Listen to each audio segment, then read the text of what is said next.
Oui. J'espère que d'autres personnes viendront. Il n'y en a que dehors. Voilà, pour l'instant, on filtre un peu les entrées. Donc moi, je suis Nathalie Laville, je suis adjointe au maire dans le 13e arrondissement et je fais partie d'un mouvement qui s'appelle Citoyens. Et on avait envie de participer à ce grand débat national, hein, et en particulier d'essayer de pouvoir discuter et débattre sur la fiscalité, hein, après que nous ayons lu un débat, en tout cas un article qui nous a été consacré. Hein, on trouvait intéressant ce que vous proposiez. Hein. Alors c'est vrai que nous, ce qu'on avait lu, c'est que ça portait plus particulièrement sur la Suisse. C'était un article qui parlait de la microtaxe, d'une microtaxe possible qui porterait sur, enfin, de toute façon vous allez expliquer tout ça bien mieux que moi, mais en tout cas sur les transactions financières, en lieu et place possiblement d'impôts, de TVA, etc. Donc ça nous semblait intéressant parce que ça permettait d'avoir une vision différente. Aujourd'hui, quand on débat de la fiscalité, on est toujours sur oui, mais alors il faudrait plus augmenter ça, baisser ça. Et là, c'était quelque chose de vraiment différent, même si la taxe Tobin a beaucoup été en débat, même si on a beaucoup parlé aussi de la taxation des transactions financières. Ça nous semblait en tout cas un regard vraiment intéressant et il fallait porter cette question-là dans le grand débat.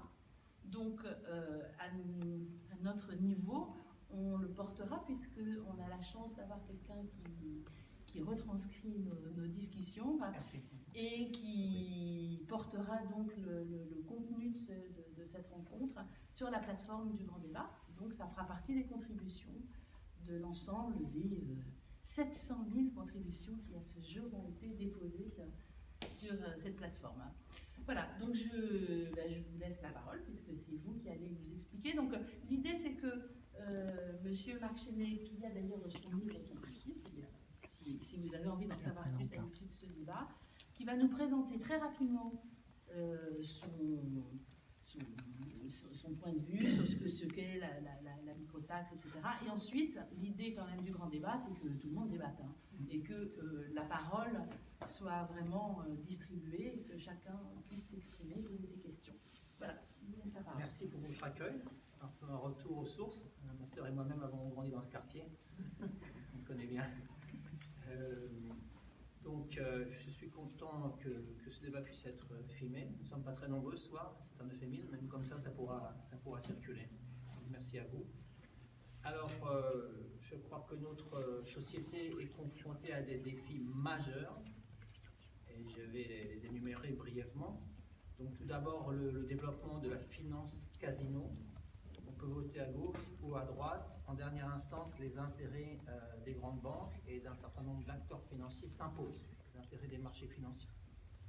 Donc la démocratie et la belle déclaration des droits de l'homme s'estompent face à la dictature, puisqu'il s'agit de cela, des marchés financiers et d'un certain nombre d'institutions financières qui se drapent dans les habits du libéralisme et qui en contredisent chaque jour les principes de base. Le principe de base du libéralisme est très simple. Lorsqu'on prend des risques, on les assume. Ils prennent des risques et nous les assumons, nous, en tant que contribuables, puisque nous payons la facture chaque fois que le système dérape. Donc, premier défi, effectivement, cette finance casino. Second défi, le système fiscal, dont nous allons parler ce soir. Il est archaïque, il est complexe, il est bureaucratique. La société étouffe. La société, les petites et moyennes entreprises étouffent sur un nombre très grand. Vous m'avez envoyé un intéressant article. Personne ne sait exactement combien il y a d'impôts en fait. Je parle avec des spécialistes des impôts, ils me disent 214. Ah oui, mais si on tient compte des contributions, etc., on arrive, et des cotisations, on va arriver à 300. Et puis si on tient compte de ceci et de cela, on est déjà à 500. Donc personne ne sait exactement où on en est. C'est un maquis. Simplifions le système le plus possible. Pour essayer de respirer tout simplement. Troisième problème, troisième défi majeur, la digitalisation. On en parle beaucoup dans les médias. Bientôt, on va voir circuler dans nos villes des taxis sans chauffeur.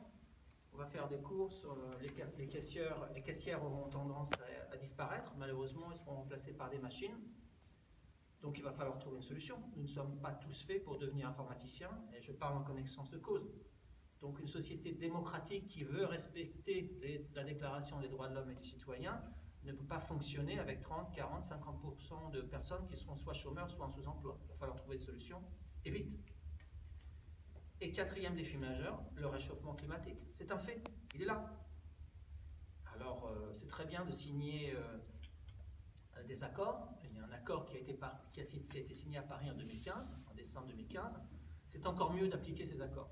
Alors, ils sont signés, mais ils ne sont pas appliqués. Les émissions de CO2 continuent à augmenter en France, comme dans d'autres pays, comme dans la plupart des pays. Donc, 4 enjeux majeurs. Il n'y a pas de solution magique, mais la microtaxe répond tout de même à ces 4 enjeux majeurs. Pourquoi? Alors d'abord, j'explique ce dont il est question, puis j'expliquerai après ce en quoi elle répond à ces enjeux.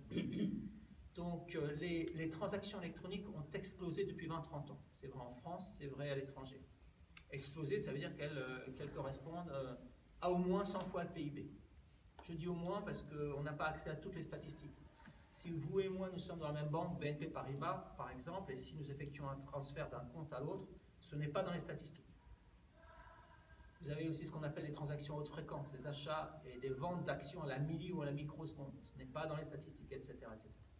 Mais bon, soyons prudents, tablons sur 100 fois le PIB de transactions électroniques. Donc tout ce que vous faites avec votre carte de crédit, pour être clair, vous allez chez le coiffeur, au restaurant, vous payez une facture avec votre ordinateur, vous retirez de l'argent au distributeur automatique. Tout cela correspond au moins à 100 fois le PIB français. Donc si on instaurait une taxe de 0,1% sur toutes les transactions électroniques, ça générerait environ 200 milliards d'euros, c'est un ordre de grandeur dans l'état actuel des choses. Ça permettrait de faire disparaître la TVA d'emblée. Après ça, vous rajoutez 0,1% de plus, ça fait disparaître la CSG, l'impôt sur le revenu. Vous rajoutez 0,1%, on traite des problèmes énergétiques, justement. On investit dans les énergies propres. Voilà, donc, par rapport à ces 4 défis, ça introduit, par rapport au premier défi, la finance casino, ça introduit des grains de sable dans les rouages de la finance casino. Si l'État prend 0,1% sur chacune des transactions électroniques, toute cette finance casino va chanceler sur elle-même. Elle risque de disparaître, tant mieux pour nous. Parce qu'elle vit de ces transactions, de ce poison continuel qui est démesuré. On a besoin de transactions, bien sûr, mais pas 100, 200 fois, 300 fois le PIB, c'est un non-sens. Deuxième point, deuxième défi, la complexité du système fiscal. Là, on simplifie d'emblée. Non seulement, contrairement à la taxe Tobin, dont vous avez parlé, madame, il ne s'agit pas, dans ce cas de figure, de rajouter un nouvel impôt. Il s'agit de réduire et de faire disparaître nombre d'impôts. J'en ai cité 3. Donc la TVA, la CSG, l'impôt sur le revenu. Donc simplifier le système, ce n'est pas seulement l'argent, c'est toute la bureaucratie qui va avec le système. Si la TVA disparaît, la bureaucratie liée à cet impôt disparaît en même temps. Et ça va me mettre d'accord 99% des Français et des entreprises. Le système sera plus simple, moins cher, plus équitable, bouffée d'oxygène. Ce grand débat, soi-disant, qui se conclut ce soir à minuit, si je ne m'abuse, une de ces dimensions de ce débat était justement la question fiscale. C'est la première fois qu'on parle de la microtaxe aujourd'hui, minuit moins 5, quasiment. Comment se fait-il qu'on personne n'en parle? Une solution simple qui dérangerait un certain nombre de grandes banques et leur lobby, bien sûr. Troisième point, troisième défi majeur, la digitalisation. C'est absurde aujourd'hui, à l'heure des machines, des robots, des ordinateurs, de taxer le travail. Cessons de taxer le travail, ça génère justement du sous-emploi et du chômage. Taxons les transactions, justement. Cessons de taxer le travail, parce que si on continue de taxer le travail, ça va générer encore plus de sous-emploi et de chômage. Et finalement, dernier défi, encore une fois, le changement climatique, le réchauffement climatique, eh bien, on peut ajuster la taxe pour qu'elle reste une micro-taxe. Alors, il faut décider si c'est 0,1, 0,2, 0,3, 0,4%. Mais on peut traiter ce problème, on peut financer de nouvelles énergies. Voilà, donc en résumé. Alors comment ça fonctionnerait? Très simplement, encore une fois, vous allez au restaurant, vous payez avec votre carte de crédit, vous retirez 100 € au distributeur automatique, tout de suite, automatiquement, 10 centimes sont perçus, 0,1%. Pas besoin de remplir des papiers, c'est perçu. Ça va à l'État, et la TVA disparaît. Donc, chaque fois que vous opérez une transaction électronique, vous payez des factures sur votre ordinateur le soir, l'impôt est perçu, etc., etc. Et les organismes financiers qui récolteront cet argent, les banques pour la plupart, percepteurs, en tant que percepteurs, ces instituts seront financés pour cela. Donc, les banques plus petites qui ne jouent pas à la finance casino auraient des incitations à participer. Les grandes banques vont être très dubitatives et vont s'attaquer d'emblée à ce projet s'il est mis en avant. Mais les plus petites, pourquoi pas, puisqu'elles percevraient des fonds pour un travail après tout assez simple en dernière instance.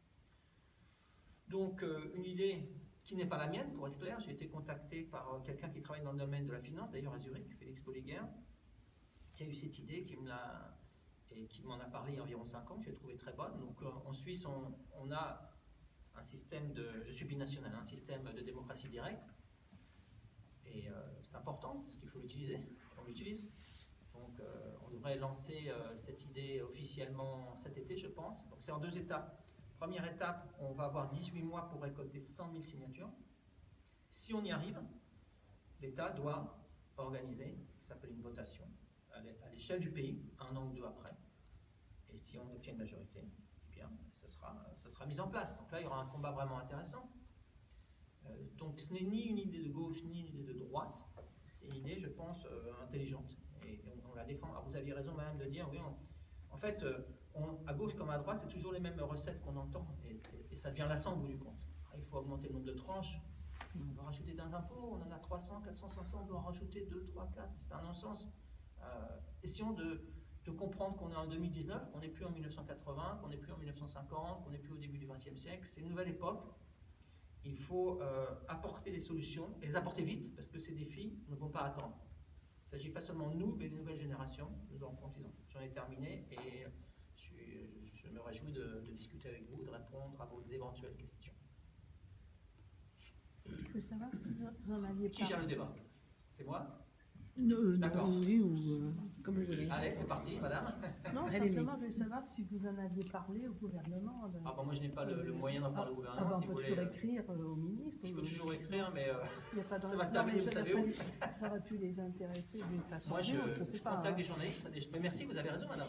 Oui, parce que Mais ça passe par je connais des gens qui ont envoyé mon livre à des membres du gouvernement. Il n'y a pas de réception. C'est compliqué. Pour vous donner une idée, je compare les 2 systèmes, parce que je suis national. Ensuite, j'ai été contacté par le Parlement. Je n'ai rien fait, ils m'ont contacté, Commission des finances, pour venir exposer le projet. J'ai des collègues en France qui ont des idées, ils essayent d'avoir des contacts au Parlement, lettre morte, rien. Il y a Une belle déclaration, encore une fois, des droits de l'homme et des citoyens, rien. J'ai été contacté, j'y suis allé, j'ai exposé le sujet. Voilà. Donc, pour vous donner une idée. Donc, et avec les médias, c'est compliqué. J'ai essayé à Paris, je n'ai même pas le temps de terminer ma phrase, que bon, je raccroche parce que je vois qu'ils ne sont pas intéressés. Sud-Ouest a publié ma tribune en décembre. Les journalistes étaient très sympathiques. C'est très compliqué. Il faut faire partie du sérail. Je n'en fais pas partie. Voilà. Est-ce que, pour essayer de comprendre mieux, parce que c'est quand même complexe, est-ce qu'on peut dire que ce serait une taxe sur toutes les formes de consommation? Non, c'est une taxe sur les transactions.